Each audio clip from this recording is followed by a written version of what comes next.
आखाती युद्धामुळे देशातील इंधनाच्या पुरवठ्यावरती परिणाम झाल्याचं दिसून येतंय। रायगड जिल्ह्यात सुद्धा काही भागात इंधनाची टंचाई जाणवतेय। दुर्गम डोंगराळ अशी ओळख असलेल्या पोलादपूर तालुक्यातल्या पेट्रोल पंपावरच्या पेट्रोल आणि डिझेलचा साठा संपलाय। 3 पैकी 2 पंपांवर खडखडाट आहे आणि केवळ एकाच पंपावरती पेट्रोल शिल्लक आहे। तिथंही साठा अपुरा असल्याचं सांगितलं जातंय। वाहन चालकांना 200 रुपयांच्या मर्यादेतच पेट्रोल दिलं जातंय। पेट्रोल डिझेल संपल्याचे फलक पंपांवरती पाहायला मिळतात। इंधनाचा पुरेसा साठा आहे असं प्रशासनातर्फे सांगितलं जात असलं तरीसुद्धा इंधन टंचाई जाणवते, त्यामुळे नागरिकांमध्ये संभ्रमाचं वातावरण आहे। इथल्या परिस्थितीचा आढावा घेतला आमचे प्रतिनिधी देवेंद्र दरेकर यांनी।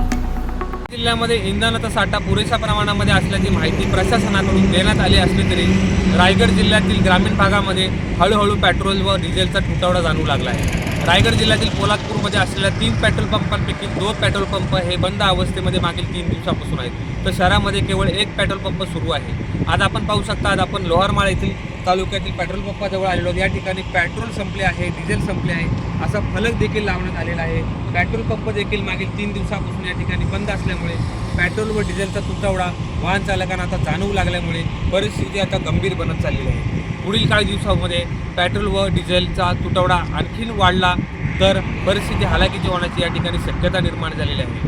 त्यामुळे आता प्रशासन कशा प्रकारे या ठिकाणी सामोरे जाऊन नागरिकांची ही समस्या दूर करणार आहे याकडे सर्वांचे लक्ष लागले आहे। देवेंद्र दरेकरसह सिद्धेश पवार, रायगड।